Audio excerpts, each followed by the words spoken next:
Hi, this is Bobby Ryan of the Detroit Red Wings, and you are listening to Empty Betters with Nick, Mac, and Harrison.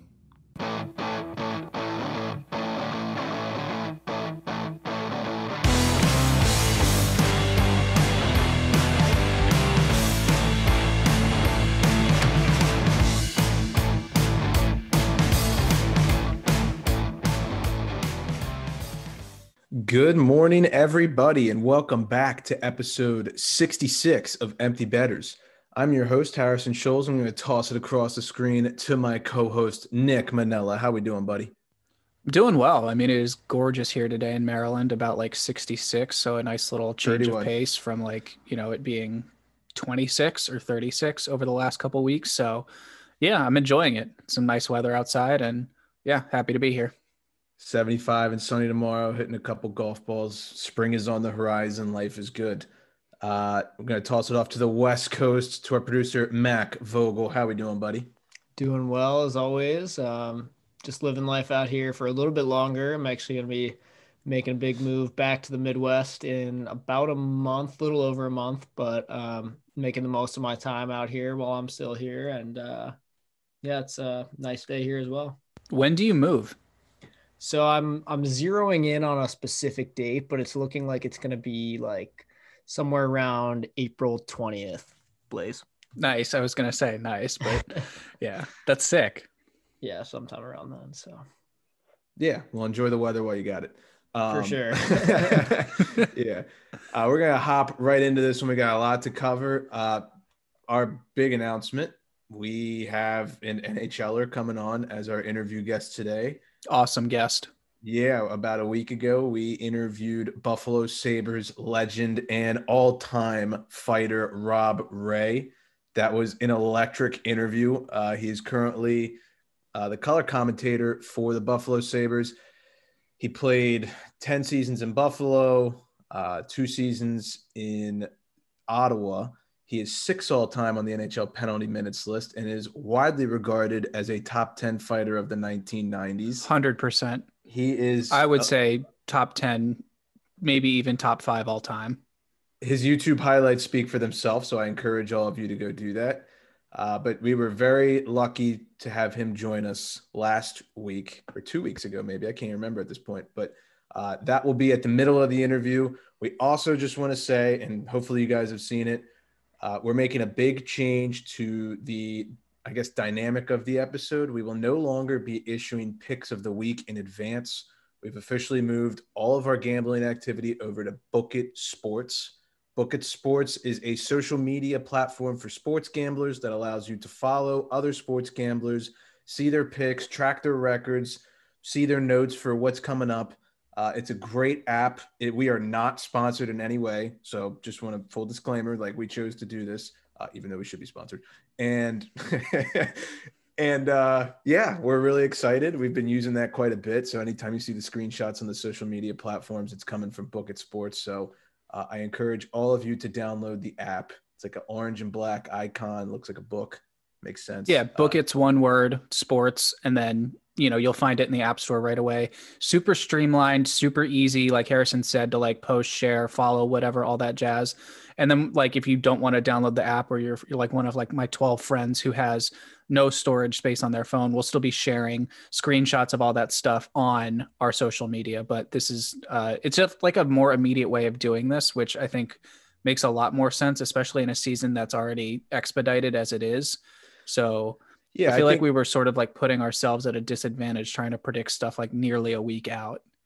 Yeah, and we take this seriously, and we think that given it's kind of like series going on right now, like every team has like a series with another team. You don't know who's starting the first game, you don't know who's going to win the first game. That plays a huge factor in the upcoming schedule. So we thought, you know what, we're going to do this, and we like it a lot. So that's enough of Empty Betters house cleaning. I'm going to toss it off to Nick for the league news.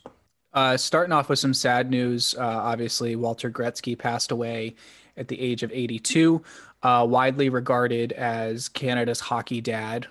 Just a tremendous individual from, how he, molded his son and instilled the love of the game into the greatest to ever do it.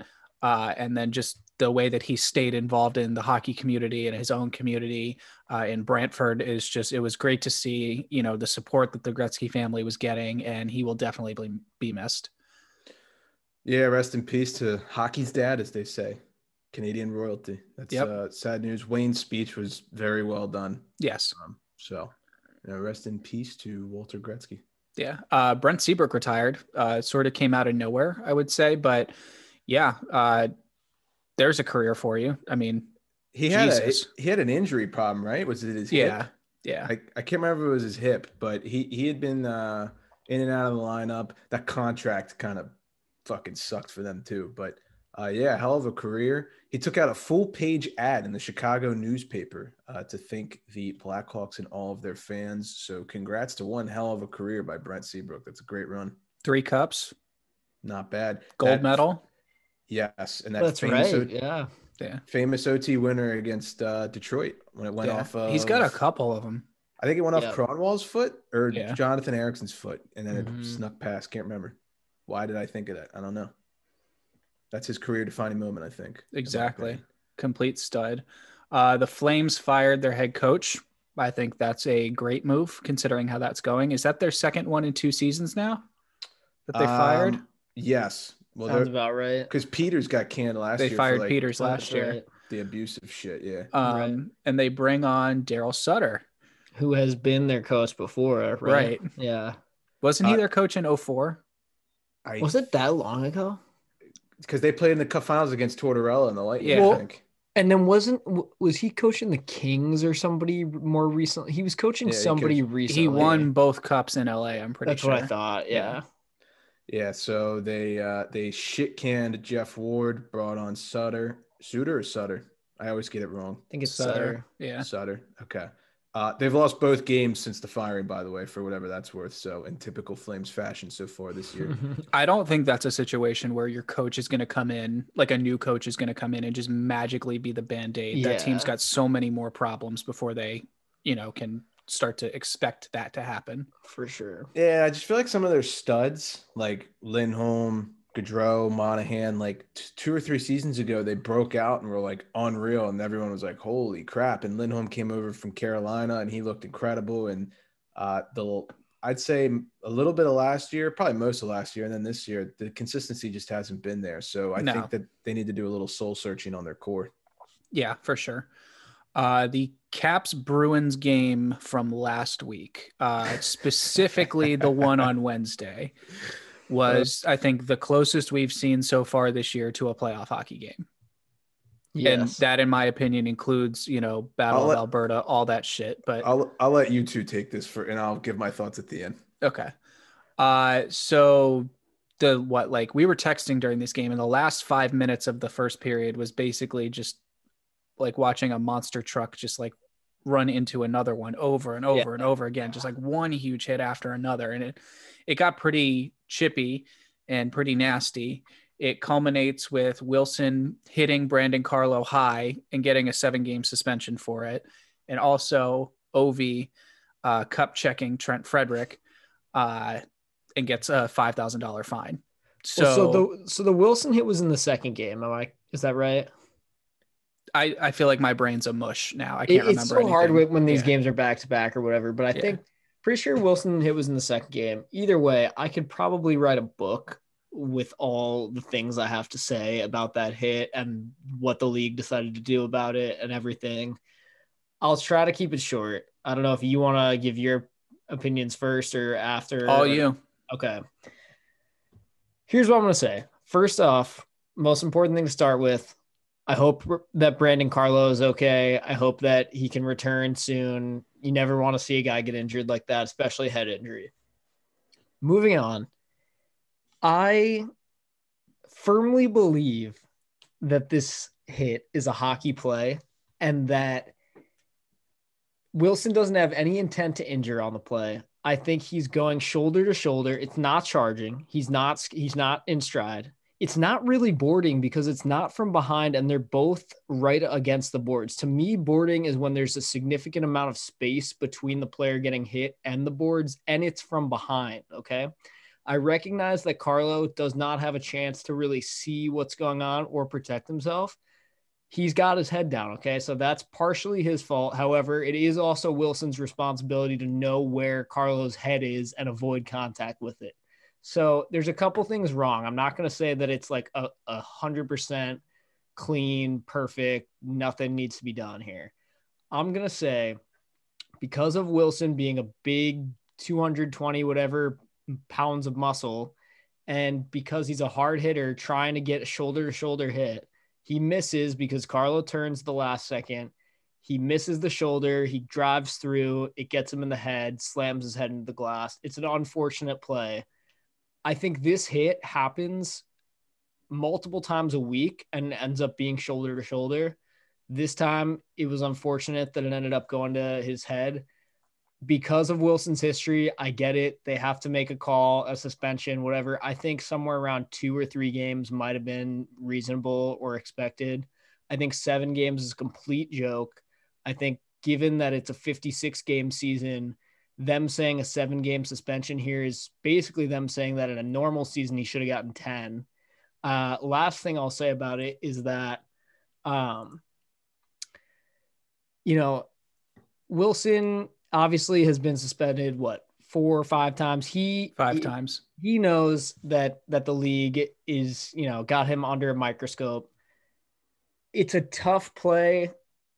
I don't think that he would have done anything differently if he had the chance to do it again. I really think he's just trying to make a hit and it ends up, resulting in an unfortunate injury and all that. And I just want to see some more consistency from the NHL. That's all I'm asking for. I think the start of the consistency needs to be in their definition of their rules. Right. Because it's so open to a referee's interpretation. And that's why you end up having to call Toronto and for them to make this final decision or this final call. Like, is this a major, minor, whatever? Yeah. What's stupidest about it is that there's no penalty on the play and then he gets 7-game suspension versus, let's say, that hit earlier this season, Leo Komarov laid on Lars Eller, 5-minute major on the play, no suspension. Right. I thought that was a worse hit than the Wilson one. I'm going to have to agree with you. It's just, there's not really a whole lot of consistency when it comes to this kind of thing. And you nailed it in the sense that I think Tom Wilson can pretty much expect 5 games from now on, no matter what he does, because he's got the, he's not Matt Cook, he's not Rafi Torres, but he does have this, rap sheet, this being his 5th suspension going along with him. And, if you're going to catch a guy like the one he had against Oscar Sundqvist, that was like the 20 game that got reduced to 14. That was a bad hit. I mean, I don't think he meant to do it. I don't think he ever means to, intentionally hit someone high, and certainly not in the head area now with what we know. But I agree with you. I thought 7 was way too much. I thought, what I told my dad, I was like, it's 1 game for the hit and 6 because his name is Tom Wilson. But, it is what it is. And, certainly, everyone's talking about the hit. They're not looking at the cross checks afterwards. So, it was an explosive game. And, this is obviously, like you said, you hope Carlo's okay and, hope he can return soon, but, buckle up if those two meet in the playoffs. It's also ridiculous, like the amount of actual hockey analysts saying things like, oh, Tom Wilson should be like banned from the league. Like, get the fuck over it. This is not a hit that's like, or people are literally like comparing him to like Sean Avery and shit. It's like, bro, this guy is nothing like him. Nothing like him. You guys good? You got your therapy session done? We all right? I'm said good. What I needed. Yeah. Okay. I want to hear your thoughts on it, Harry. I texted my friend group who's all Caps fans, and I said it's probably a 1 to 2 gamer if his name's not Tom, and they slabbed on an extra 5, and you lose him. Like, I hate Tom Wilson, but I can call it like it is. And Mac, I think I like what you said. Like, it 9 times out of 10, and because he's going full speed, it's shoulder to shoulder. But Carlo pulls up, all of a sudden his head's exposed. It's unfortunate. I can't really blame Wilson for finishing his check. I guess you could make a separate argument if you think he should have hit him. I mean, God knows what people think. How is he supposed to stop though? Right. Yeah. Right. Someone would have to argue like he just should have never started going at him, which you can't really say. So, but at this point in time, if you have head contact and your name is Tom Wilson, it's expected to have an extra. You're going to get like 50% more penalty than whatever somebody else gets. And you could argue that's wrong or right. This is his 5th suspension. Yes. Yeah. I mean, I feel like if he gets one more, it's like minimum double digits. We'll see. Losing him for an 1/8 of a season kind of sucks. It really does, because it's no secret he's been one of their most effective players on the ice. I was listening to one of the hockey guys' videos, very, very good with his analysis. And what he said, which I found really interesting, was he's like, look, Wilson's at this point now where, yes, you're a repeat offender, but he was like, he's not playing that much further over the line than, let's say, the Tkachuk brothers. But simply because they don't have the rap sheet, they're not going to get the same thing. He's like, honestly, I could see both of them or one ending up in the same situation that Tom Wilson is in. I think Matthew will. Also, you got to remember, Tom is like a big motherfucker. Like he can steamroll guys, unlike the Tkachuk boys. I mean, the Tkachuk boys aren't small dudes, but gigantic. Yeah. He's a big man. So, can we talk about Ovi's 5K tab for a little jab to the nose? A little cup check. He was checking him for safety reasons. I loved every part of that, because Frederick was trying to go him and Ovi's looking at him like he had it coming. So it's like, turn around. I don't even know who you are. Like, let me see the name bar on the back. Literally.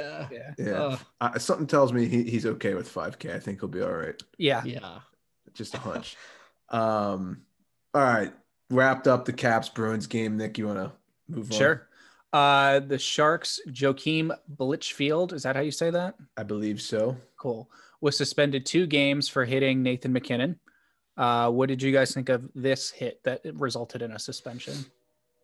Did you guys see the highlight first off? I did.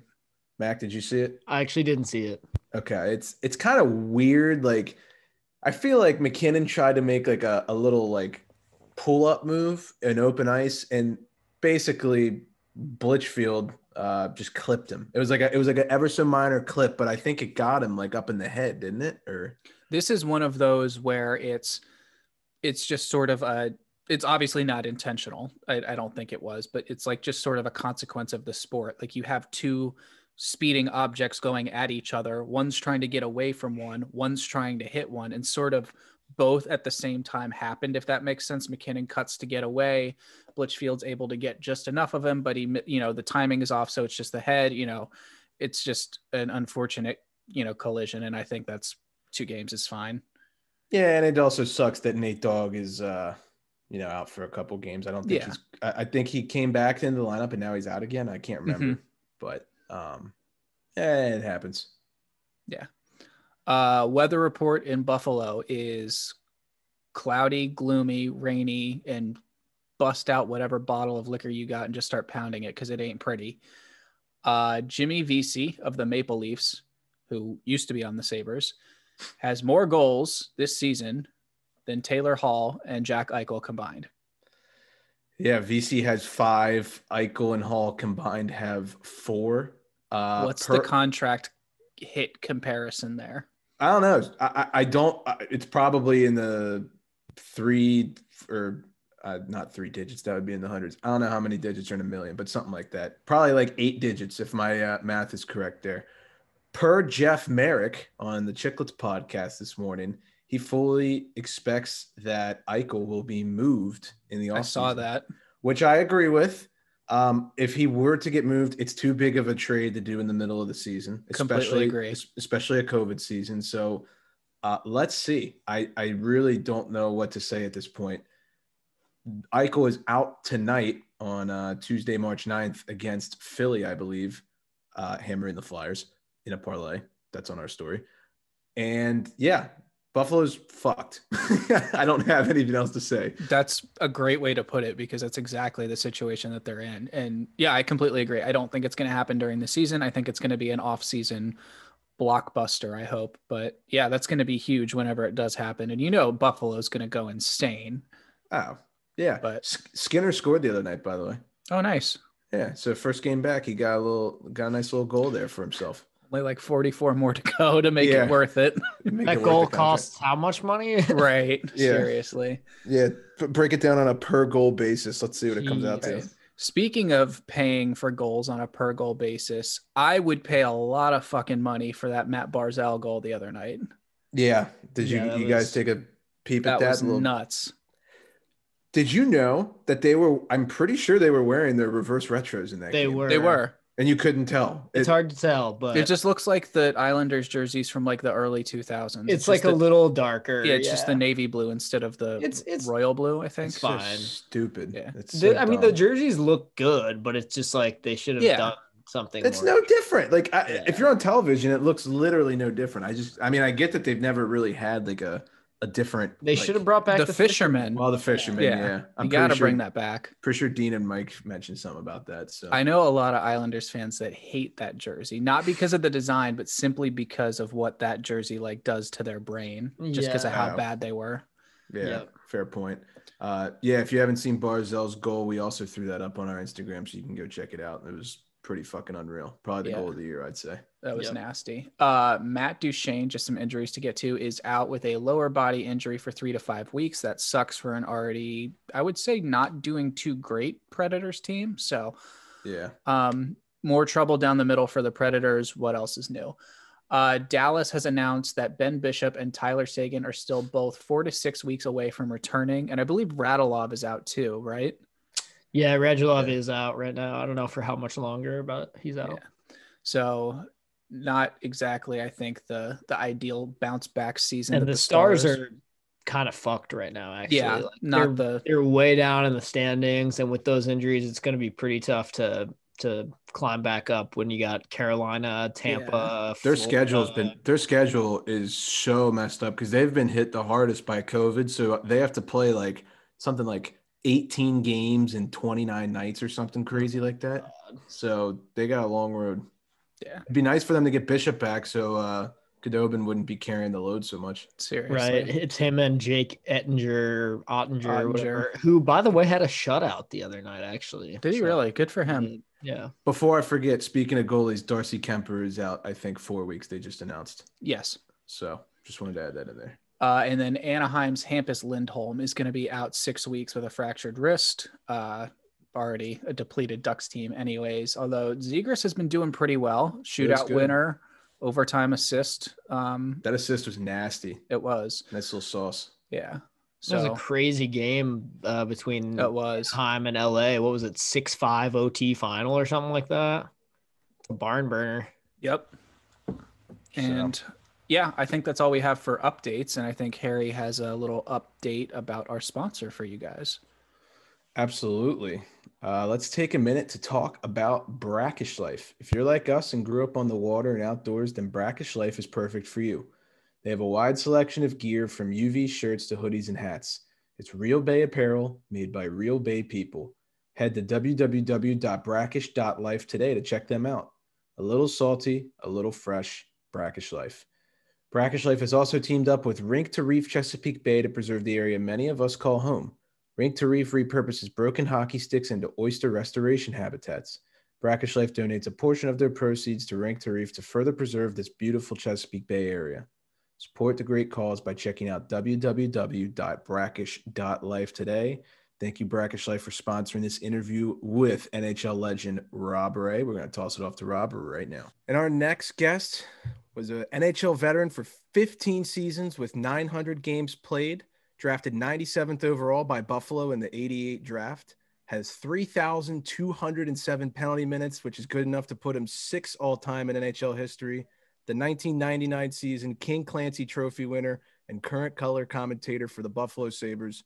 Thank you, Rob Ray, for joining our podcast. No problem, gentlemen. Looking forward to it.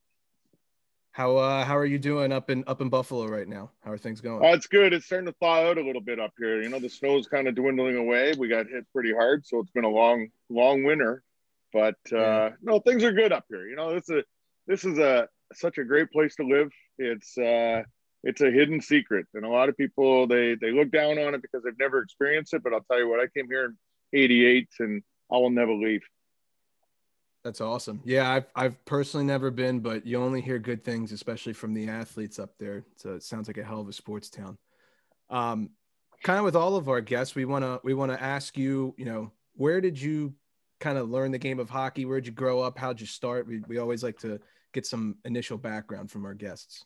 Well, I came from a small town, 1,200 person town, farm town in Ontario. And it's from here and from Buffalo, it's about a 3.5 hour drive. It's about 2 hours east of Toronto, just inland on the north side of Lake Ontario. So it was a small town. We had an arena, obviously, in our town. There was an arena. There was one gas station. There was a bank, a grocery store, and a liquor store. That was pretty much what covered our whole town. And it was great because you got to skate all the time. We had a nice pond. It was called Rodden Creek that came through our town. So we always got to skate there all the time too.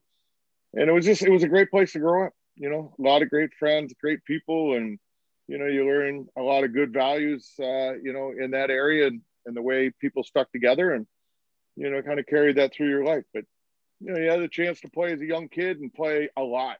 So, there was never 5 o'clock in the morning ice times. There was never any, competition for the ice. It was always available. You could use it any time. And I think that really kind of helped a lot of guys along the way. Yeah, can't relate down here in Maryland, like we just told you prior to the interview. Yeah, it's rough. It's definitely a battle for ice time down here. Growing up, who was your team? Who was your idol? Who'd you kind of look up to? Was there a player that got you really into hockey? Well, there was nobody from my area that had ever made the NHL, and the closest guy would have been Bobby Hull down at Point Anne. And that was always the big talk in our area was Bobby Hull, and you followed his career. But I think as I got a little older, you started following the Bruins. You liked the way the Bruins played, and Bobby Orr started to be that guy. You kind of watched an awful lot. And obviously a D, and I always played forward. But I think just seeing what he was all about, the way he handled himself, and the type of person he was, you never heard anything bad about this guy. And coming up through, it was kind of hard sometimes because you were always that Bruin fan in your back pocket until you got a chance to play against them. And then that immediately changed. And, from that point on, it's strictly Sabres moving forward. So do you want to talk about the transition to your junior career between Whitby and Cornwall? Yeah, when I finished my second year Bantam, so I was like 14, 15 years old, 14. I played my second year Bantam in my hometown, and then I got invited out to Trenton, which was a junior B club, and it was about 20 miles away. And, I went there and never think you were going to make it. I made it as like a 14, 15-year-old kid.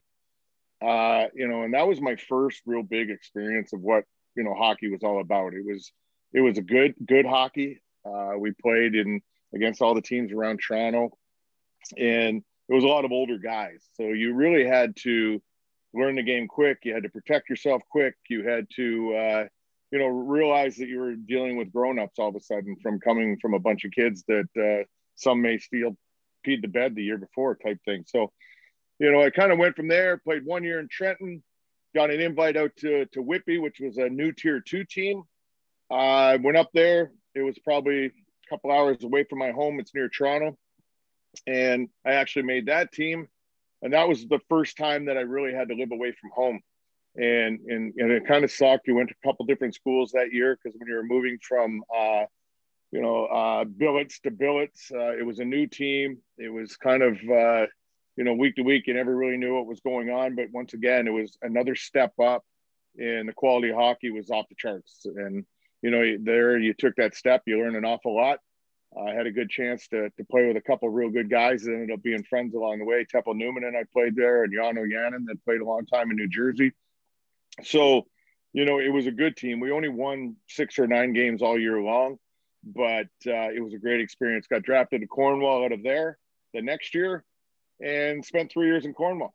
And that was one of the greatest experiences ever. Cornwall is another one of those towns that gets a bad name, but because of the mills and everything there. But it was a beautiful place to play. The people were fantastic. Our teams there were not always that great, but we had good coaching. We had good guys, and you learned an awful lot. And fortunately, after my third year there, I ended up getting drafted to Buffalo. So it seemed like every year just taking that next step. And, I was very fortunate along the way. What was your draft experience like? I mean, you just talked about being drafted to the Sabres. What was the whole process like for you? Well, I had played my third year of junior and hadn't been drafted. I was supposed to be drafted the year before, you know how they talk, and it never happened. So it was kind of deflating. You thought I played my third year junior and thought that was going to be the end of it. And I was going home and going to be working, you know, at the family business for the rest of my life. And that would be the end of it. But, you know, at that time there was talk that I was probably going to go this year. So yeah, everybody has an agent at that time. So you went to the draft. It was always in Montreal back then at the Forum. So you were there, and, you know, not knowing if it was going to happen or not, it was something that it was tough. It was like every pick you're sitting there and you're thinking, is it me? You know, I would end up going like 96, 7th or something like that. So it would turn into a very long day. Back then, that was the 5th round. But the second your name was called, it was like, oh my God, you know, it was the coolest thing in the world. And, you know, you never forget it. You're just sitting there and you're just sitting on every name that's called, and you're just praying and sweating and hoping that it's going to be you. And, you know, it's not where you get drafted, you know, what round, what number, all that kind of thing. It's just getting the opportunity to go. And I think for me, that was the biggest thing. And, you know, for what I said, my hometown, there had never been anybody drafted before. And man, when I got home from the draft, it was like my whole town was, you know, it was party in the streets type thing, because that's small town Canada. And, you know, that's the way it was. And it was good because, you know, I knew they appreciated it. They were supporting you. But it also put a lot of pressure on you too, to go and maybe try to succeed or become something, because they were kind of living their dreams through you too, because nobody had ever done it. And fortunately, after I was done, 2 other kids had the opportunity along the way too. So it was nice, and it kind of maybe opened up some doors for them. But yeah, I'll tell you what, it was the greatest experience in the world, just being at that draft and hearing your name. And even if you never played a game in the NHL, it was like, yeah, I got drafted, and it was great. What was the transition like going from, you know, your junior career in Cornwall to now you're in Rochester in the American League? How was that, you know, different? And what were you able to take with you from Cornwall to apply to your game in Rochester? Well, the problem is when I got drafted, I went to training camp here in Buffalo, and then, you know, I was assigned to Roch. And the second I got there, John Van Boxmeer was a coach, and he said, look, this is what Buffalo wants. They're looking for somebody to fill this role. What they have, they're not happy with. Do you want to do it? Do you think you can do it? And I'm like, hell yeah, show me. Just show me, and I'll do it.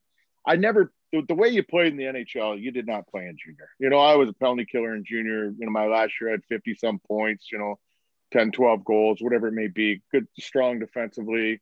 You know, everybody back then played hard, played physical. You know, everybody in the league seemed to fight. So you had a little kind of basic groundwork of it.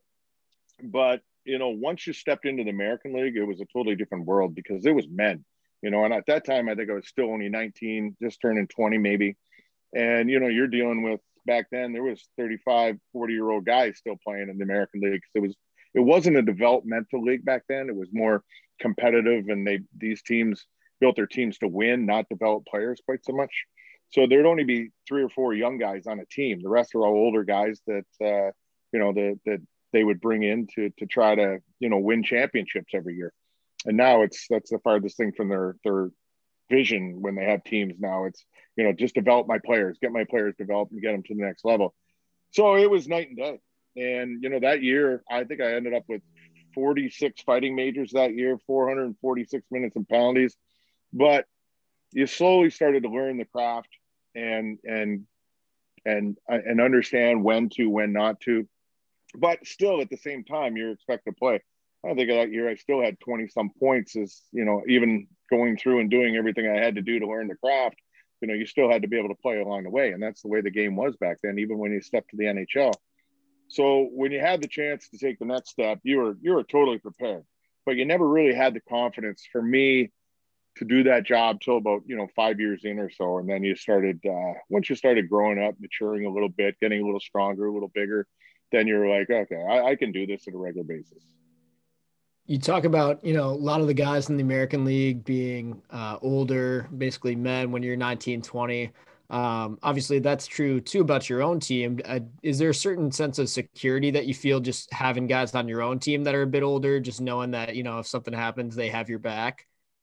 Back then, not so much. Back then, these guys they were fighting for themselves a lot. It's they were living year to year to try to continue to play their career and survive. And a lot of times back then, you didn't get your hand held the way the kids do now. You stepped in, you had to earn the respect, you had to earn your spot, you had to earn everything.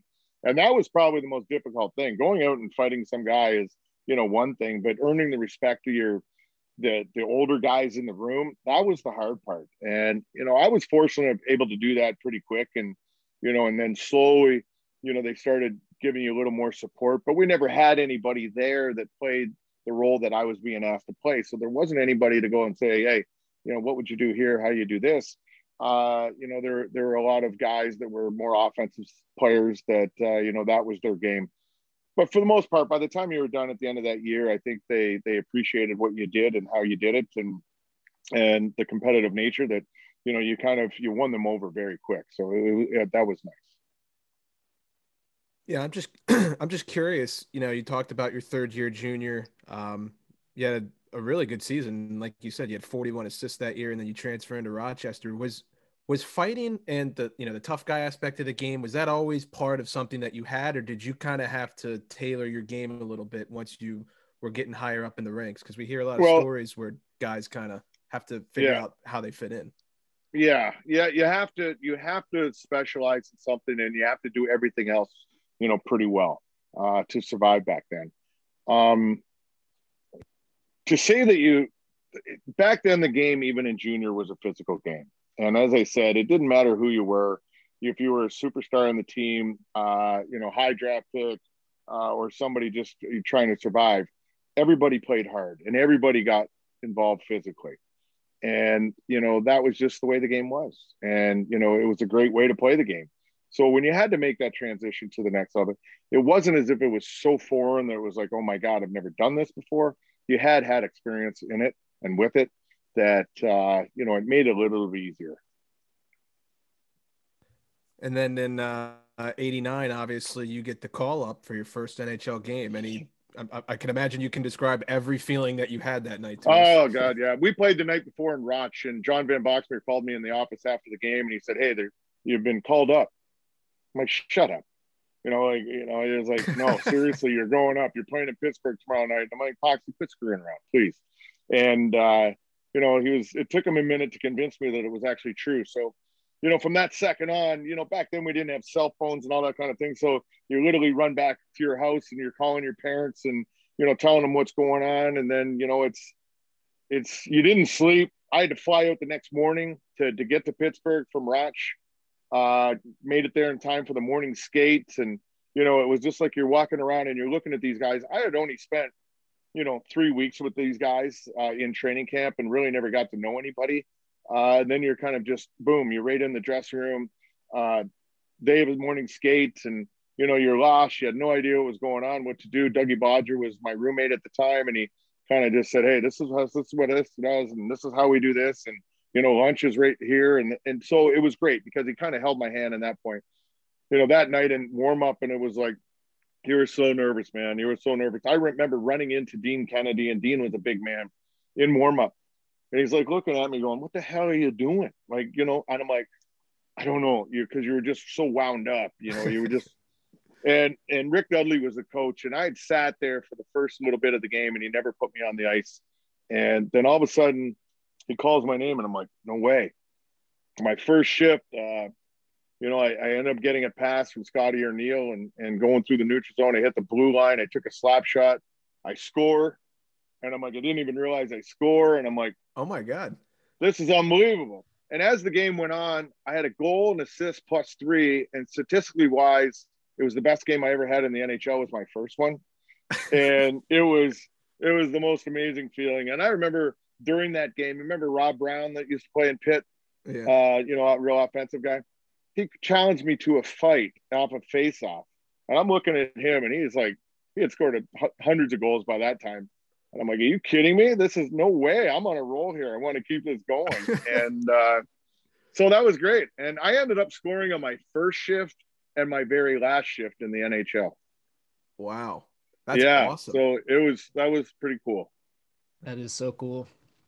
Yeah, first game, especially against the Pens. I think that 89 season, Lemieux put up like 199 or something crazy. And I got the game sheet, and Lemieux was on the ice, Coffey was on the ice, scored on Brasso. So it was like, why was I out there to begin with? And, it was like by scoring and with those guys on the ice, it made it over the top.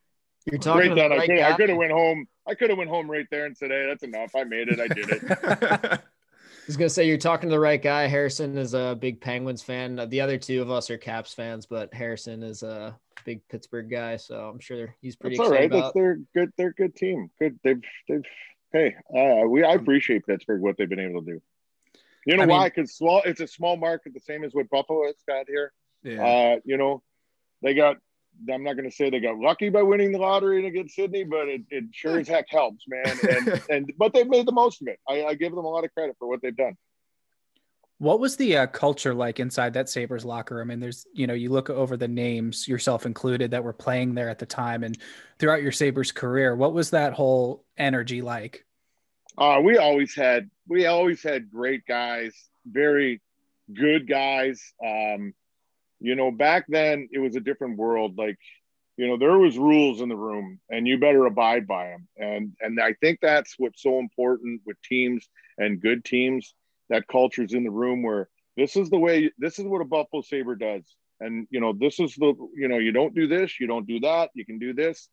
And back then it was like that. Guys like Mike Ramsey and, they made you toe the line. It was, when I first got there, Pierre Turgeon was there, and there was a lot of really top-notch quality guys that, really kind of showed you the way and what it was all about. So they taught you the respect, not only for the game, but the respect for the jersey, the logo, and representing the team. And, that's something, I don't know if you quite see quite as much anymore. It's not nearly the same because a lot of these guys just kind of do their own thing sometimes, but for the most part, back then, you didn't do the right thing. You heard about it. You talked to somebody on the other team before the game or after the game. It's like, you heard about it, so things like that never happened back then. And it's a normal thing now. Who was your first career fight and how soon did that happen? I'm curious. Nevin Markworth. Okay. My second game, my first game was in Pitt. My second game was in Buffalo against Boston Bruins, and it was Nevin Markworth. Nevin was not a big guy, but he was a scrappy little guy that never stopped. He went 100, but he was a pretty good fighter as well.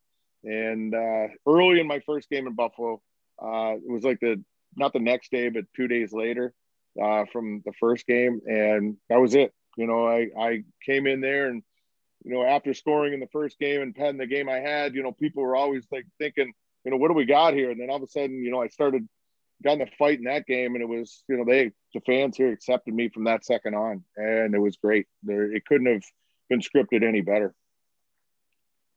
Nice. I also am just curious because, it's I wouldn't say a hot topic, but something that people definitely discuss, fighting in the game today and kind of how it's eroding. And some people say it should be in, some people should say it should be out. And I'm just curious, where are your thoughts on that as a guy who did it so often? Hey, it's part of the game.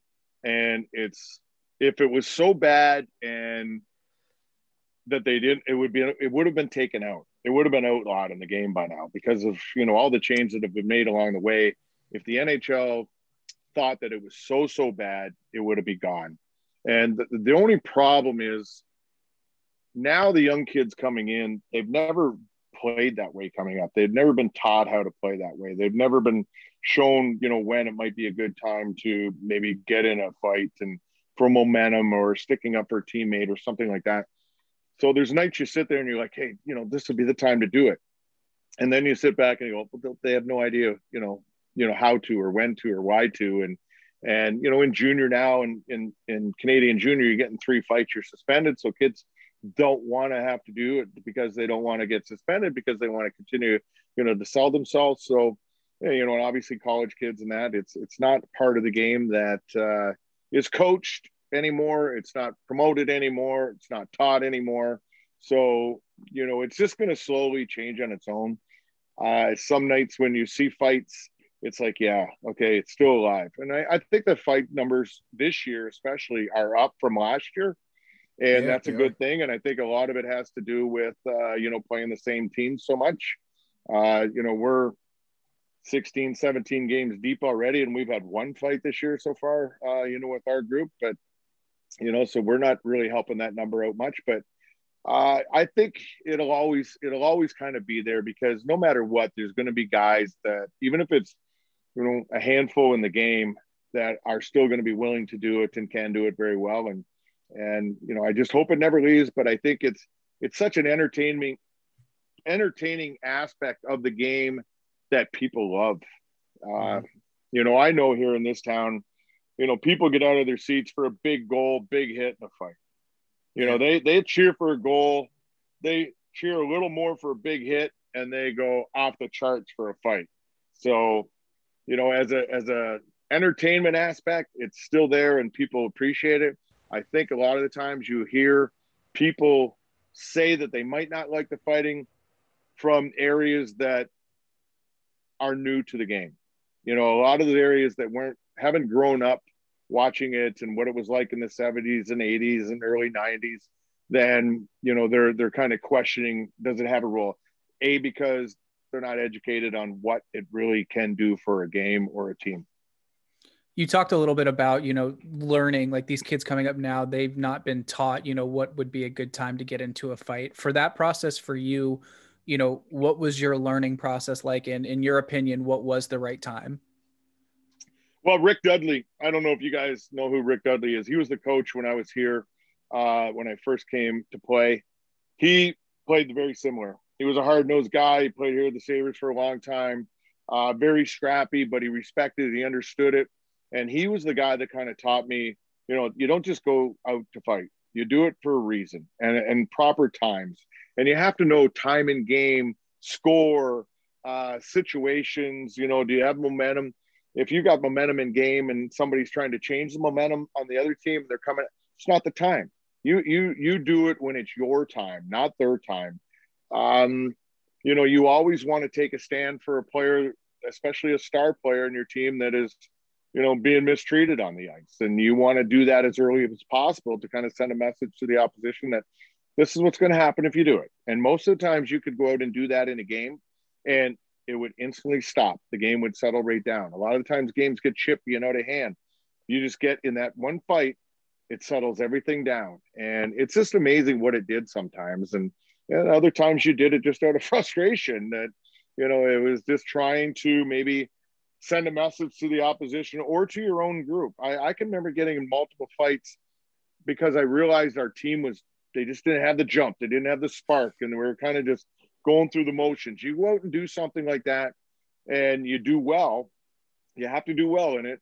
And it just seems like it just jump starts the bench sometimes. And, there's so many different ways of using it as a positive than most people would even understand it. I'm curious, in the NHL, scouting is such an important thing, especially just knowing your opponent. When it comes to fighting, are you just kind of in this fight and you don't really care who it is or what their tendencies are? Or do you actually have some idea of, okay, this guy's left-handed, so I got to watch for his left, or this guy always goes for the uppercut, I got to watch for that. Do you have some kind of understanding of that? Or is it more just kind of launching yourself into it and figuring it out? Well, we didn't have the luxury of having replay and video and all that kind of thing when I was coming up through. It's kind of hard to rewind a VHS tape or beta tape, that they used to use back in the day, and you wouldn't even have access to it to be 100% truthful. So a lot of the time it was just from experience, either watching them, do it before actually doing it with them. Or a lot of the times I know we'd sit in the room before a game and you'd look to see who was in the lineup for the other team. If you saw somebody that you didn't recognize or you're unfamiliar with, it's like, hey, anybody know, what this guy's all about. We had a trainer named Jim Pizzatelli. We used to call him Pizza. And we called him the fight doctor, and he knew everybody. He knew everybody. And he would go to the opposition's room and say, he'd walk up to whoever, their tough guy and say, hey, Ray's over there telling everybody he's going to kick your ass, and just things like that, just to get it going. And he was an idiot for that. And I hate him for it. No, I don't. But he was a good resource, right there. He would know what they were all about and how they'd fight. So it was, just different words, or, guys that have played with somebody before, but you quickly figure it out. After a while, it's like, does he throw left or does he throw right? Or the second you drop your gloves, you're going to know if he's a lefty or righty already, if he's somebody new. And, most of the time, it wasn't you worrying about what he was doing. You're worrying about what you were going to do in the fight. And then I'm just going to fast forward a little bit because we would have you here for hours and hours if we went through season by season. But fast forward a little bit, you're in Buffalo. You guys had some solid teams throughout the 90s. And then in the late 90s, you guys had two really, really good seasons where you made some serious runs. In 97 and 98, you lost in the conference finals to the Washington Capitals, who eventually lost to the Detroit Red Wings in the Stanley Cup finals. What was your memory of that whole playoff run and playing against that Caps team? Well, they were good. Peter Bondra and those guys, they were sick. And, it was a good team. We were a team at that time that we weren't loaded with talent. Like we weren't, hey, we got depth of offensive ability. We had Miro Satan, Michael Pekka was probably our best player all around on the team. We had guys like Curtis Brown and Dixon Ward, guys that were very strong defensively, good role players. We had a good goaltending with Hasek. So all that together and our work ethic, it's kind of what really made the difference in that group. And still the same with the team that went the next year to the finals in 99. It was a very close team that, we would do anything for each other. We had, once again, great goaltending, but we really learned how to play with what we had. And Lindy Ruff was the coach then, and he was very good at preparing us for going into games and knowing what to expect. So there was never any questions on what was going to happen in a game. We already knew, because of the preparation leading up. And I think in a lot of cases, and say in those 2 years, it was just, we had such a desire to be something. And like I said, it wasn't because we had a ton of talent, but we worked hard, and teams hated playing against us because we had guys that could play strong defensively. We had guys that would run you through the wall. We had a great goaltender. Team D, we played very sound. If we did take penalties, our penalty killing was off the charts. And our power play, especially in the playoffs, was very good for us as well. Absolutely. And then I kind of have to ask, but I hate to bring it up, is that 99 Cup final. I mean, obviously you guys fell a little bit short. Like you said, you had a great team. You had a great season. Just talk about the experience of, how different playing in the Cup finals is compared to the rest of your career. I'm sure that was the most fun you've had. Well, it was the ultimate pinnacle. You play your whole life to be able to play for a Stanley Cup. And, until you get there and get that chance, you really don't even know what it's all about. And I can remember beating Toronto in the conference final in Toronto to go to the Cup. And the bus ride home from Toronto is a 2-hour ride. It was the greatest 2 hours of your life because you're here you are in a bus with just the players, the coaches, and everybody immediately responsible for doing what we just accomplished. And it was the greatest feeling ever.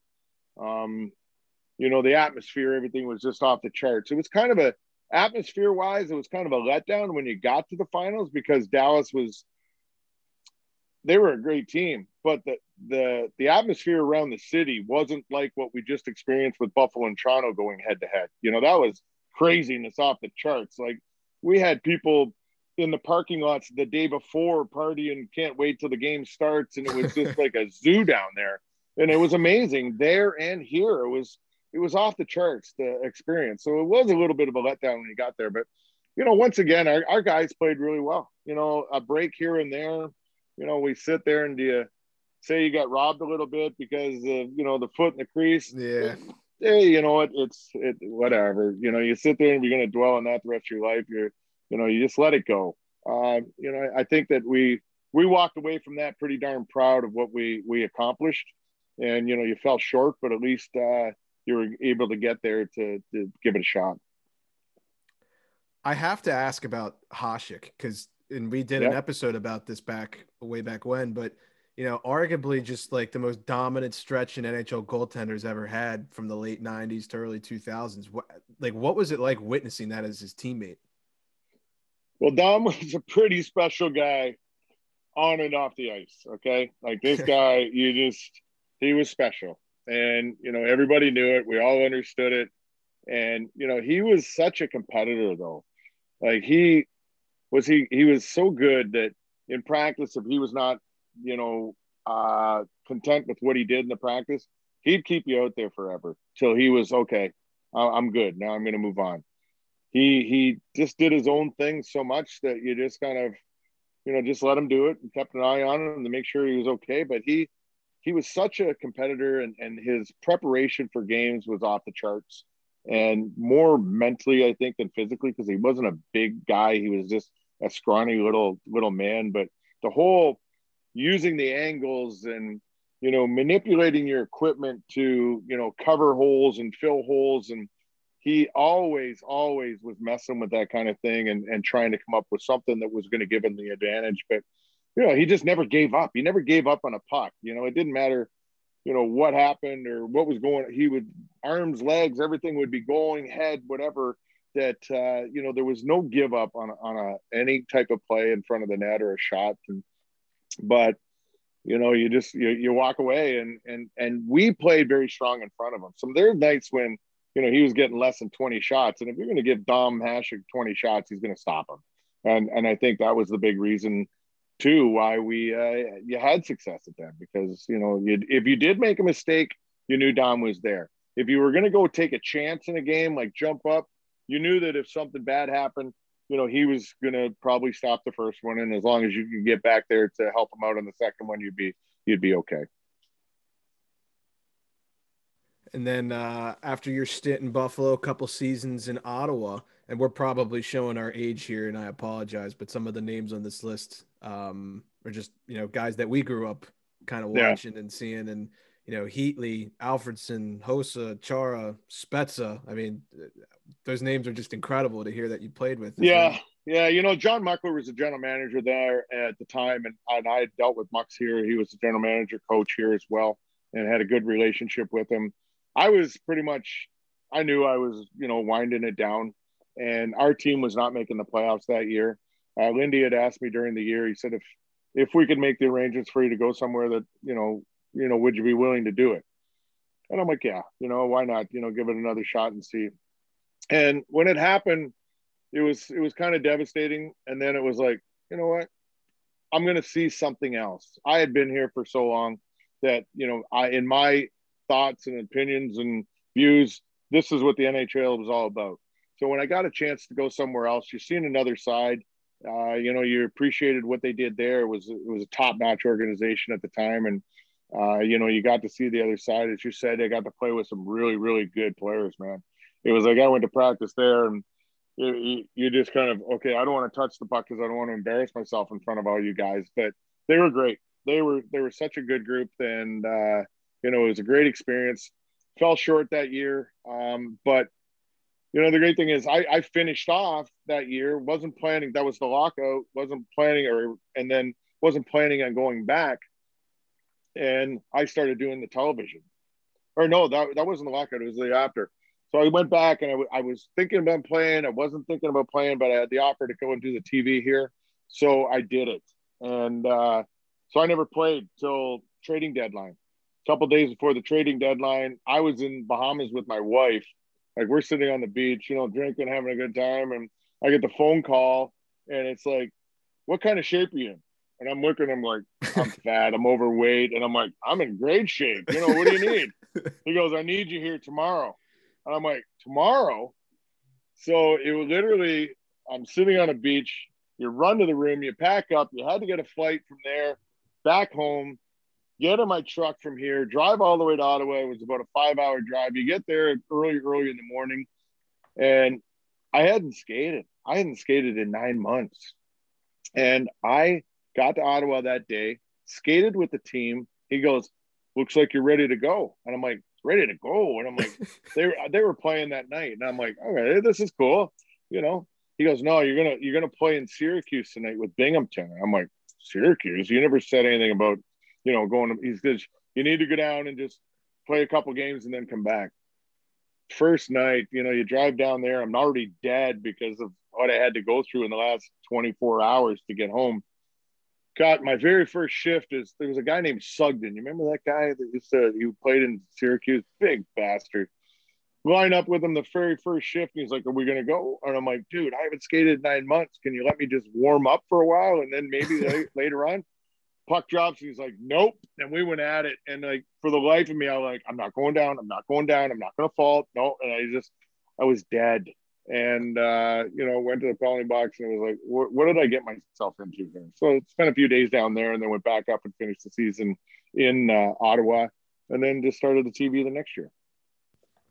Wow. It's a hell of a story. So yeah, it was a lot happened and I could continue with it, you know, for that whole kind of week I spent there, but it was a great experience. I hadn't been in the minors since '88 and you're finally going back, you know, 15 years later and getting a chance to see the way it is. And it was cool just being around the younger guys all the time. They asked a million questions. They were so excited to, you know, ask and see what it was all about, you know, at the NHL level. And it was a great experience. And I would do it all over again. What was the transition like to broadcasting for you? Did you find that challenging or was it pretty seamless? No, it was challenging because, like I said, I got the call like a day before the season was going to start from the guy that was running the team at the time. And he says, are you interested in doing it? I'm like, yeah, I'll give it a shot. And you walk down and the night of the game, you walked in and it's like, okay, what do you want me to do? We'll sit down. They put a microphone on you. And it was like less than 3 minutes later, you're on the air. And I'm like, no instruction, no nothing. And I was working with Danny Garrett at the time. And he says, just follow my lead. Just follow my lead and answer the questions when I ask them. I'm like, okay. So that was in 04? And still to this day, I've never been given any instructions on really what my job is really all about. It was kind of just figure it out along the way. And, you know, some nights it's good, some nights it's bad. It's just like, okay, you know, but that's just the way it is. You kind of get used to it after a while. And, you know, at the beginning, you were just kind of doing the desk work. And then when Harry Neal retired, Rick Jeanneret, our legendary announcer, was like, hey, I'll keep doing this job if you take the color job and do it with me. And that's kind of a tough situation. So I'm like, all right, I'll do it. Figuring he was only going to be around for a couple more years. That was 10 years ago and we're still going. So wow. It was great. It was, you know, you just sit there and you talk about hockey and, you know, that's what it's all about. You travel with the team. Everything's great. I don't have to worry about practice. I don't have to worry about being in shape. I just eat and drink whatever I want and go to work. And you know, it's fantastic. It's the best job ever. That sounds amazing. It's the dream. Rick's been one of the legendary voices across the game of hockey. Sick. Just brings the game to life. What's it been like to work alongside him? At the beginning, very nervy because, you know, if you made a mistake, he would give it to you, like to hammer you. And it was like, so you're always kind of on pins and needles for the first little while. Eventually I'm like, hey, he's just a grumpy old man. He's, you know, but we're bad. Like we talk every day and, you know, texting all the time. So he's a 78-year-old man that, you know, I'm sitting there and you're hanging out with and, you know, on the road, you'd be with him all the time. And he's just a super generous, great guy. And his voice is second to none here. It's amazing how people love this guy here. Like people love this guy. And, you know, and now he's getting to the point where it's winding down and, you know, it's different some nights and the game has changed and the names have changed that it's a little harder at times, but people don't care. They just want to hear this guy and it's amazing. And he keeps saying to me, he goes, I owe it to the people. I owe it to the people to keep working. So it's not him doing it because he thinks he wants to. It's because he knows the people enjoy it and he wants to just keep giving it to them. Couple just general questions. So I have to ask about the Rob Ray rule because you have a rule named after you, which is kind of awesome. Not many people can say that. Yeah, is it awesome? No, it is awesome. I see how awesome it is when you're coaching kids. I coach my son; he's 12, so I coached them all the way up through, and they look at me like I'm some crazed madman, you know, and I'm like, yeah, but coach, you did this. I'm like, yeah, the coach did it. You're not doing it. Okay. Don't do as I do as I say. Okay. So, you know, earlier when they were younger, they were kind of hesitant. Now they're at the age where they'll say and do whatever they want. And, you know, so it's always kind of a battle. So what kind of like, is there a memory that you have that where the league kind of like talked to us like, hey, Rob, like we're going to make this rule and it's called the Rob Ray rule. Like, and this is what it is. Do you have any, like, how did that all go down? You know, it just kind of happened. It just kind of happened Okay. one summer, you know, when they go in and change the rules. And there had been talk for a couple of years how players and management teams were complaining that jerseys were coming off, that it, you know, it wasn't right, it was unfair and all this kind of crap. And, you know, eventually it just happened. So it went from, you know, wearing hardly any equipment, oversized jersey, you know, no t-shirt underneath, you know, when the rule came in, I started off with just the tie down, realizing that, you know, they could still get the front of the jersey up. So it wasn't working that right. So I had a snap on the front of my shirt. I had a snap on the back of the shirt. So it was so tight, they couldn't do anything with it. But by that time in your career, you were so comfortable doing it. And the type of player that you were fighting was changing and changing quick, that, you know, you had so much confidence going into it. It didn't matter what you had on or if you had to keep the jersey on anymore. It was, you know, in most cases, you had the advantage on them from experience and in their heads because they were going crazy, not knowing what to do. And so did it make a big change with me? No. At the time, it was kind of like, hey, what the hell? What's the big deal? But, you know, over time, they wouldn't have had to worry about it anyways because it doesn't happen anymore. But it is cool to have your name. I wish it was actually in the book saying instead of some stupid number beside it. Does any one or couple of guys stand out as being like your toughest fighting opponents or anything? I know you've fought a lot of legends in your day. List a mile long, man. Well, yeah. Ty and I fought like 13 times, I think, in the NHL, and it was great. You know, and now we're friends, and it's like what the hell we did? What were we doing? You know, and it was we actually sat down, not this past summer, last summer, for our anniversary, for our 50th year. We took the Jumbotron, dropped it down onto the ice. We're sitting there on a couch on the ice watching all 13. So we talk about it before we went in and talk about it during and after, and it was awesome. It was a special they did here.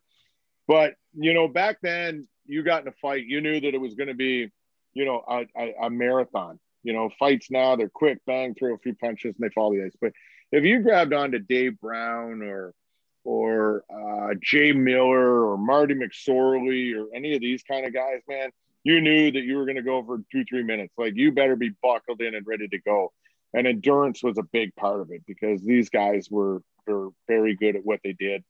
But it's, you know, there were so many guys out there that were so tough and did it for so long. And, you know, to sit there and say who's the toughest and that, I'll tell you what, the guy that hit the hardest was Joe Kosher.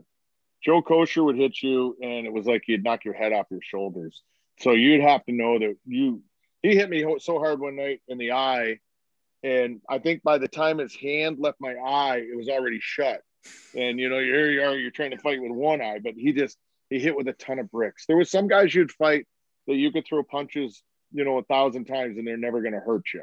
You know, Mick Vukota was a guy that threw a ton of punches, you know, but did they hurt? Yeah, they hurt, but they weren't going to knock you out. So you knew you could stand in there.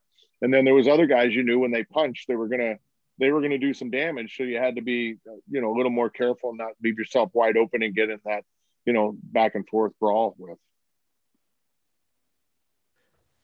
Nick, were you going to ask something? I was going to ask, like, what was your sort of technique or style that you preferred to fight against? Because, like, you look at guys like Tony Twist and then a guy like Joe Kosher, they're not exactly doing the same thing. Is there a style that you like to match up against, or were you sort of, you know, let's just get this over with and give me your best? No, well, like I said, the Tony Twist was the other guy. Now, Tony Twist hit me so hard right here in the eye one night from the side. It pushed my eyeball in through an orbital bone.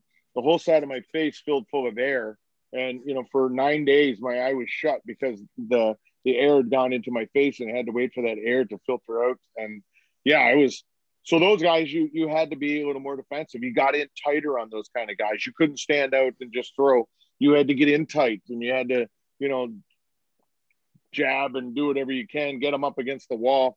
And then there's other guys that, if they had real long arm spans, like Peter Worrell and Jim Kite and these kind of guys, their arms were so long that they could just hold Donald Brashear. So you had to get them against the walls. You couldn't fight those guys in the middle of the ice because they just hang you out, and you could swing all day long and you'd only get 6 inches from their face. You'd never touch them. So different guys, you had to use different strategies, but in most cases it was just lock in and let her go. And, just it's all about your balance. Balance is the whole thing. Guys that are successful, that were successful at it, had great balance, and you could take a couple punches off the first, take a couple, get set, he may go and, he'd throw 4 or 5 real quick ones. And a lot of times guys would do that, and then they'd all of a sudden hit a wall and they'd get tired. And that's when you started going at them and, and take advantage of them that way. So just, different guys, you did it in different ways.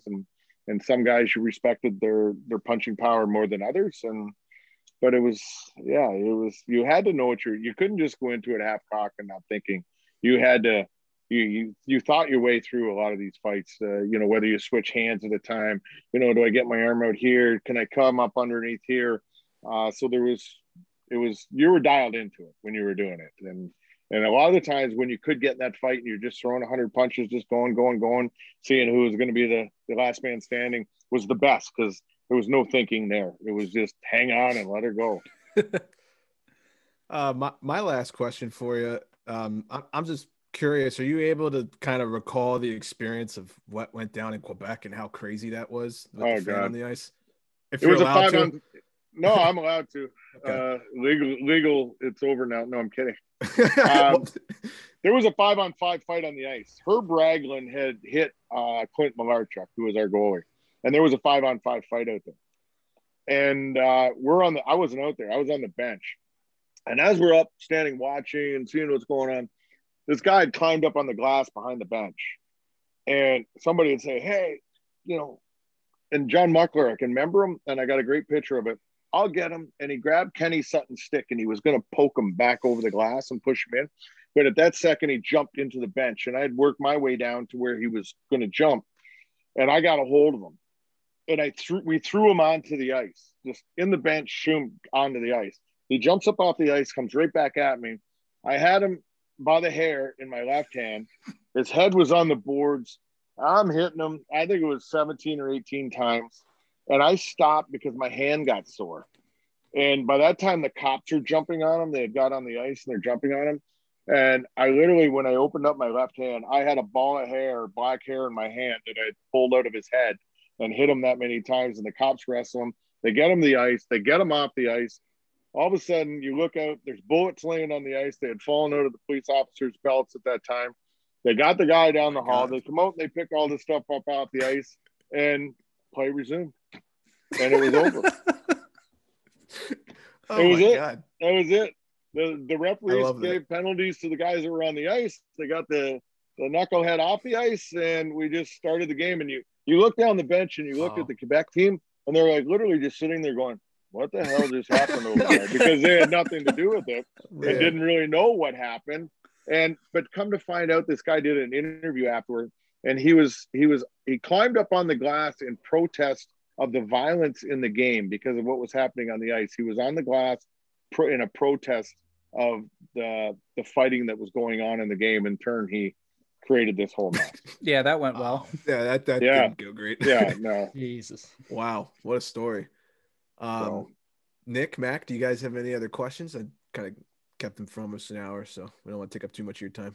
What have you thought of the Sabres so far this season? What do you think the direction that this team is going in, and what are some of the things you like about the core group they have now?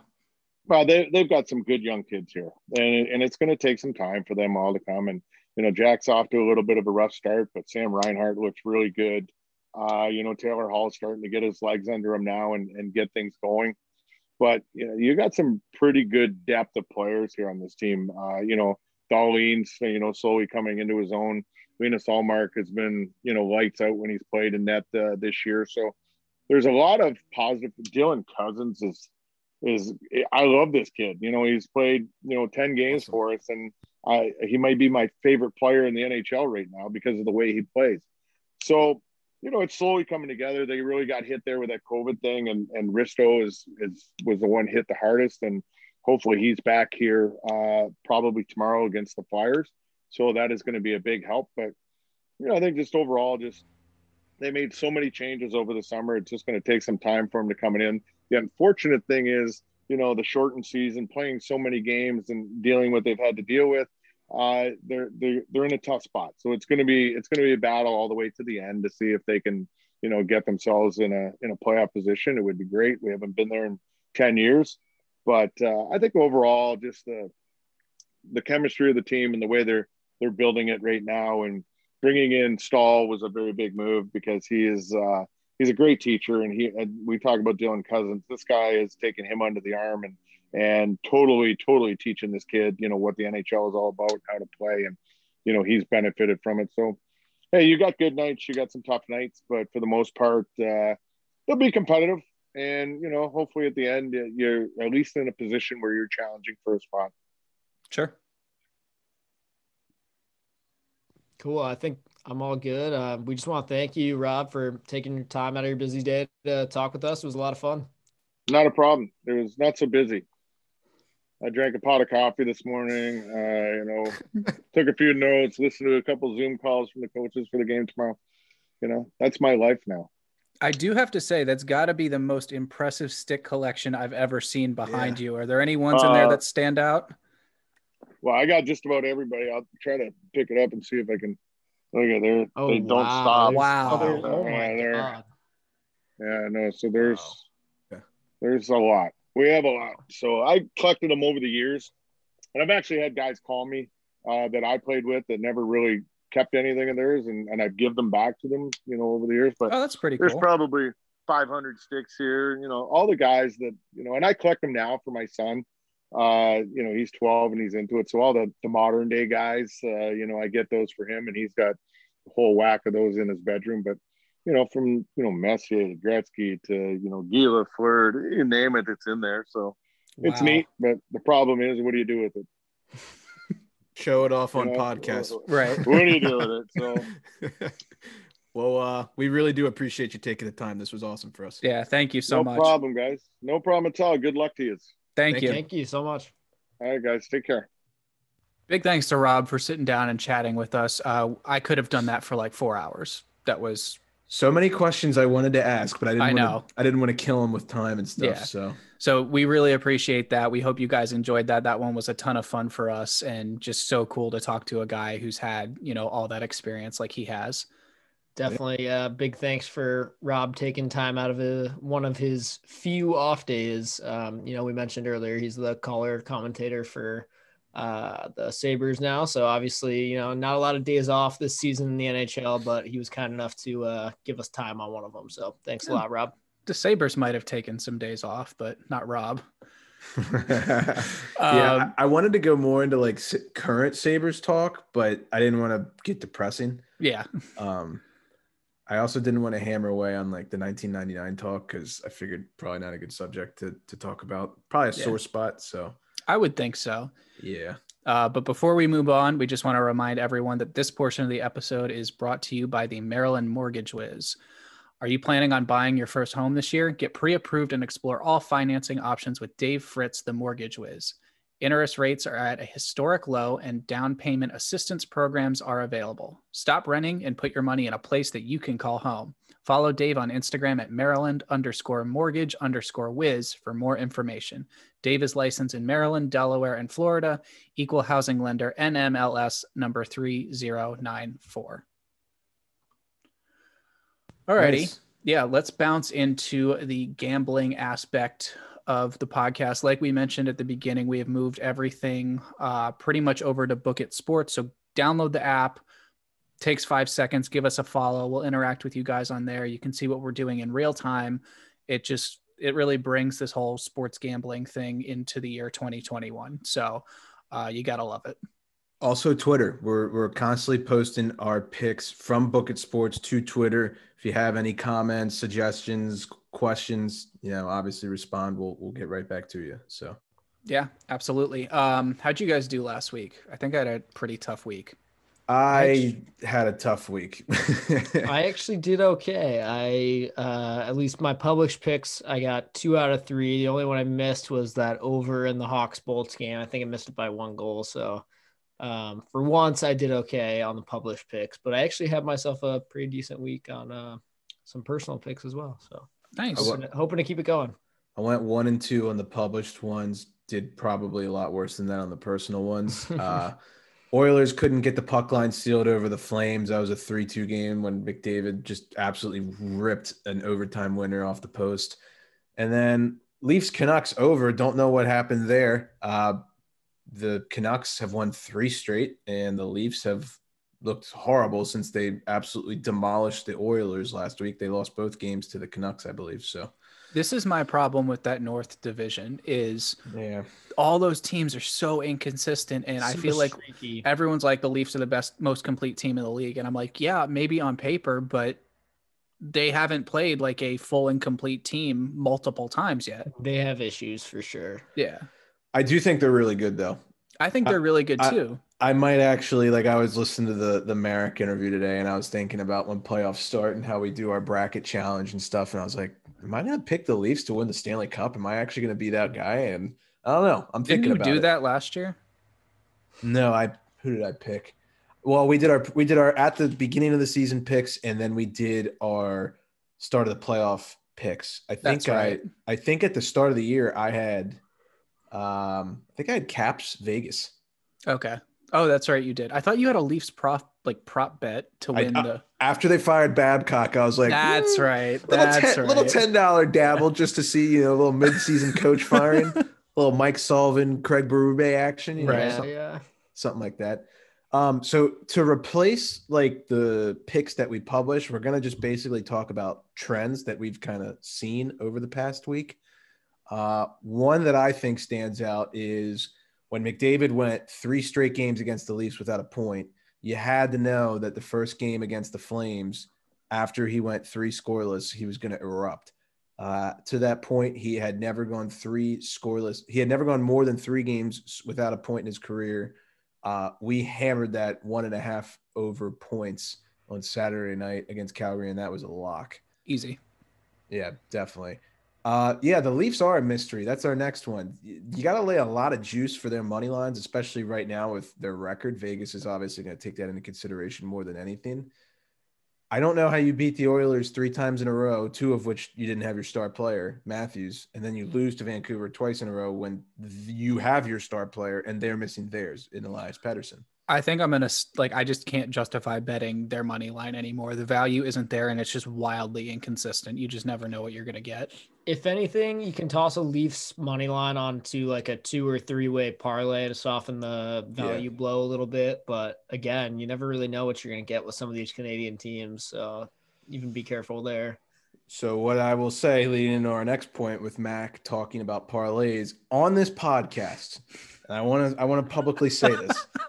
What we need to do is we need to issue a statement on Twitter with a dash Nick or dash Mac or dash Harrison, because if there's a parlay and Mac gives it out, people need to know, because Mac is the king of the parlay.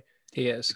If Nick gives a live bet on Twitter, Nick is the king of the live bet. I don't think Nick has lost maybe 2 live bets in his life, and he hits these wild. I had a really good one the other week, and you're not going to like it.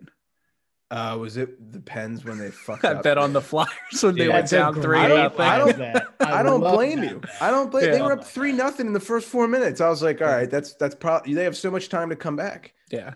You also had that Caps one earlier in the season when we rallied against the Islanders. Yep. Yeah. So we need to start publishing who's saying these things. And I'm just the king of the mush because I suck at gambling. My thing with live bets though, and yeah, you can call me selfish for this, is I'm very superstitious about telling people if I live bet the game. You're gonna have to lose that superstition. I know. I don't know why, but everything gets published. No, I get that. Here. Yeah. I'm I don't want to put some bad juju over this. I feel you. I feel you on that. You just gotta run it. Yeah. The Panthers, they still seem to hit the over relatively consistently. 4 of their last 5 games have hit the over, one of which was actually a push. So it's really 3 of their last 5. But the Panthers are a high-flying team. If Bob is in net, I mean, he's struggled at times. He's kind of a wild card. Driedger's look good. So kind of pay attention to who's starting. If Bob's in, it's probably more likely to hit. Speaking of goalies who are starting, I love the Marc-Andre Fleury unders right now. He is playing lights-out hockey. He has the most shutouts in the league. It's more than likely you're going to hit that under if the other team can't score. What'd you do, Mac? I'm just celebrating because he's been the most valuable fantasy player possibly in the entire league so far. Did you draft him or did you scoop him up? I drafted him. Yeah, you're a smart man. But yeah, you got to be on the lookout for when Fleury's in net. If he is, I would definitely be taking those unders, assuming they're at 6. 5.5 gives me a little anxiety, but I'll take 6. They have a good defense core in front of them, though. So yeah, exactly. Depends on who they're playing. Yes. The Islanders, they basically just slapped the Sabres 3 games in a row. Every game was 5-2. And that's really, that's it. Was that time is a flat circle thing? Literally. Or whatever. Yeah. So with that, I think based on, where did I see it? Oddshark. The Islanders are the 3rd most profitable puck line team in the league after those 3 games. So I would keep an eye on the Islanders when they're playing against shit competition because they don't seem to be falling for trap games. They just shit pump teams. So they're a great team to do like the puck line money line combo on because they win. Yeah. We talked about this last year. It's like they're great to bet on because the value's usually not there like a Toronto team is. So your return on investment's a little bit better. They're not the most, prolific scoring team. They don't typically go out and, put up 6 or 7 on opponents.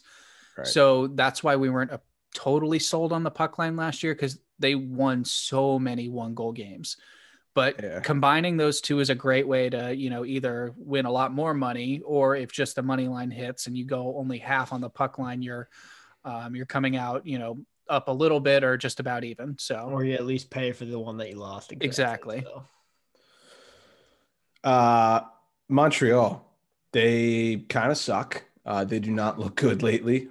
Some would say that they are the most overrated team in the league as of right now. They struggled against the Jets and they blew it against Vancouver last night. That game made me so angry. It was 1-0 Habs with like 40, maybe like 45 seconds. Yeah, and then Vancouver tied it, and then they won it in a shootout. And I had them in the parlay that would have hit if they just won the game. I also was pissed because I also have Carey Price on my team, and I was like, "Oh, come on, give me this shutout." If he would have won that game 1-0, he would have earned me somewhere around like 12 or 13 points. Wow. Instead, he loses in a shootout. He gets me 2 points. He's struggling right now. He's not looking too hot. Their whole team is, and I feel like we need to talk about this. So they obviously they fired their coach. They fire Claude Julien, promote Dominic Ducharme in the meantime. The whole idea that Montreal's coach has to be French speaking is a little bit ridiculous to me now. What do you guys think about this? Given the age we're in, where, you would think that kind of like went by the wayside at this point. That, or you're just like, you should be hiring the best coach available, not the best coach that also happens to speak French. Well, is it just because of like, he needs to be able to talk to the media? Is that the main? I think that's a big part of it. Players are like, and like when we had Zach on, Zach was like, they're always yelling like, "Hey, English in the locker room." Right. So I don't know what the deal is there. I don't know if it's. I agree with you. I think it's stupid to. I just like, why would you on anything except who is the best coach? You're right. Like, let's say that out of available coaches, the French speaking one is the 4th best. Why would you take away 3 better options for you? Then I don't know. I don't get it. I'm obviously not from Quebec, so I can't understand that. But it just seems a little bit different than like the Caps just going out over the summer and getting Lavi. Big note here. In their last 10 games, they have 5 shootout/overtime losses. So essentially half of their losses in the last 10 games have come in extra time. For those of you who are dedicated gamblers, you can bet games to go to overtime. You go to your NHL three-way section, and that's where you bet teams to win in regulation, or you bet to go to overtime. If you bet the game to go to overtime, you're looking at a minimum plus 275, plus 300 A lot of return. games are plus like 300 flat right off the Seen start. some like plus 600 if it's like the Leafs playing like the Senators. Exactly. Yeah. What was I going to say? Just a side note on that. Montreal is also winless in OT specifically. I think they may have a shootout win or two, but they have yet to win a game in overtime. Interesting. So yeah, that basically does it for the trends that we think you guys should keep an eye on for this coming week. We're going to move it on to the first liner versus fourth liner. Nick, I'll let you go first. So my first liner is going to be Nick Backstrom, leading the Caps with 27 points, and he's averaging 1.13 points per game. That's a career year for Nick. Gotta love it. And thank God someone's driving the boat there. My fourth liner is going to be Jake Debrusk, not doing the whole Caps Bruins thing on purpose. This was just a coincidence. He's got 1 goal in 17 games after scoring 27 last year, which was his career best. And he was actually a healthy scratch against the Islanders. I believe that game is this evening. And Bruce Cassidy came out and said that we're just not getting what we expected out of a player like him. So definitely something to keep your eye on. But yeah. Scratch is a good move. Sometimes that can wake a guy up a little bit. Yeah. Caps used to do that with Burakovsky all the time. He'd come back and score like 3 goals in 3 games or something like that. So. Yeah, absolutely. For my first liner, I'm going to have Marc-Andre Fleury. I talked about it just now, but he is the best goaltender in the NHL so far this season, in my opinion. He earned his 21st shutout Saturday night against San Jose in his 170th career start with the Vegas Golden Knights. 12% of his starts since joining the Knights have resulted in a shutout. That's pretty good, I think. So he is third in the NHL in goals against, third in the NHL in save percentage, and first in the NHL in shutouts with 4 so far this year. Talking about former goalies of teams that we like, my fourth liner is going to be Braden Holtby. It seems that Thatcher Demko has stolen the spotlight in Vancouver, and he's kind of been starting most of the games. He's 3-1 in his last 4, so I don't know what's going on. I mean, we heard some Caps fans bashing Holtby a little bit, not you guys, but some others were like, he's been figured out, all this stuff. I still thought he was a great goaltender, but that North Division is just an offensive powerhouse, so maybe it's exposing some things. He's definitely still a starter, in my opinion. Okay. I think so, too. I think that he perhaps just needs some time to find his comfortability level. I think we saw him getting really frustrated early on in this season. If you remember that glare that he shot over to the Canucks bench after that like terrible giveaway against the Leafs. Yeah, he was not having a good time, and it was pretty obvious. So, maybe they figure, all right, let's sit this guy for a little while. Let's ride the hot hand with Demko. I don't think we've seen, I don't think Holtby's just going to bubble out from here or anything like that. I think he'll probably go on a little bit of a run at some point later this season and get back in there. Demko's hot streak is bound to come to an end. The way Vancouver should look at it is they have 2 pretty good goalies. So seriously. Also worth noting that now the Canadiens are 4th in the division and the Canucks are 5th. So that preseason pick thing that where you two ganged up on me and said the Habs are good, and I said, nah, I think it's the Canucks. We're going to find out real soon. Yeah. So I called them a quarantine team. We'll see. You did. Yeah. All right. So my first liner, this gives me so much joy to say this. My first liner, not my fourth liner, but my first liner is Miro Heiskanen.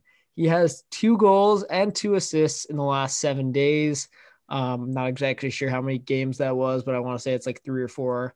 But yeah, he seems to have found his game a little bit more. Hopefully he continues this. Hopefully we're not about to go on another little drought. But yeah, it was good to see him get that first goal and then like a game or 2 later, get a second one. He's got decent assist numbers. I mean, even before he scored a goal, he had like 10 assists or something like that. So I think he probably has like 2 goals and like 14 assists or somewhere around there. But Anyway, I've liked his game recently, and I'm glad to see him get it going a little bit. Fourth liner, Evgeny Kuznetsov sucks. Trade him. He Now. sucks. Here's the thing. He's got a no movement clause. I'm pretty sure. I know. Ian Olin vibes.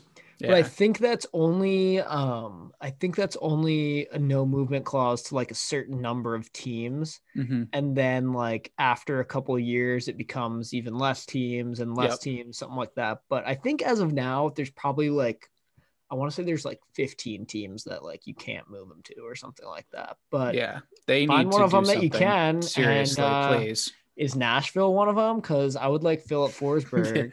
Or is Chicago one of them? Because I would even take Dominic Kubalik, to be honest, which I hear that the Hawks are looking to move him and clear up some cap space. I think he'd actually be a really good fit in Washington. So wait, seriously? Yeah, it was just a rumor, but I heard that they are going to be looking to shop him around at least a little bit and see what they might be able to get. They look decent so far, and Kirby Doc is apparently he's skating again. He's and probably not far, yeah. And Patrick Kane, holy shit. I mean, yeah. What more can you say? So market report up next. Nick, let you go first. The Islanders are my trending up team. No surprise there. They've won their last 5, and they've taken over that top spot in the East, which was separated by, I think, literally like a point the last time we spoke, and now they've taken sole possession of it. And then my down team is going to be Colorado.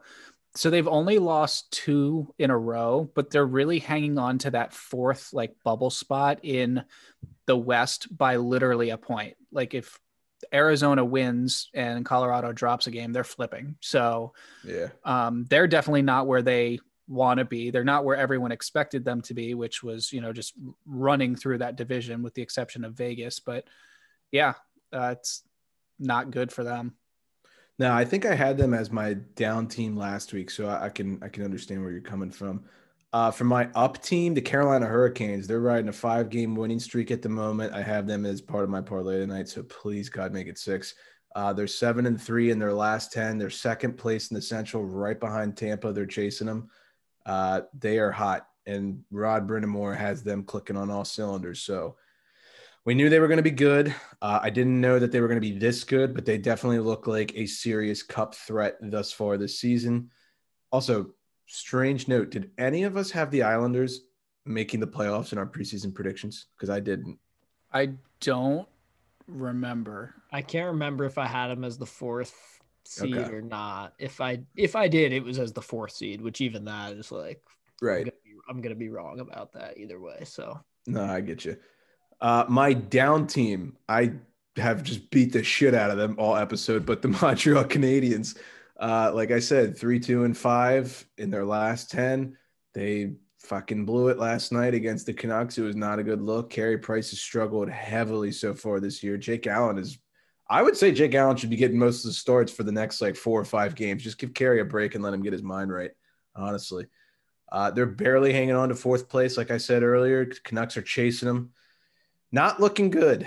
So I'll leave it at that. All right, my up team is going to be the Caps. I actually love how they've played the last couple of games. Typically, the Caps tend to do well when one of our top 6 is out on suspension. It doesn't happen a whole lot, but there's been a couple things with Backstrom in the past. There's obviously been plenty with Wilson. I think even Ovi has gotten 1 or 2. But whatever the reason, even if it's not due to suspension, it seems like anytime one of our top 6 forwards is out of the lineup, the boys rise to the occasion. Somebody who gets inserted in the lineup rises to the occasion. I thought they looked great against Philly the other night. And I liked both of the Boston games. The second one was tough, obviously blowout. I don't think they played terrible. It wasn't the best, obviously, but I loved the first Boston game. I think we're trending in the right direction. And I will say I absolutely loved how Samsonov played against the Flyers. 100% agree. I think the first goal, I know it's a 2-on-1. You can't totally blame a goalie for something like that, but it was like 5-hole. It was not a good goal for him to give up. But he shut it down after that. He made 30+ saves, didn't let another one in. So that's good. That's what they need. Yep. And down team, I know I've also beat the shit out of the Stars this episode, but let me just do it a little bit more real quick.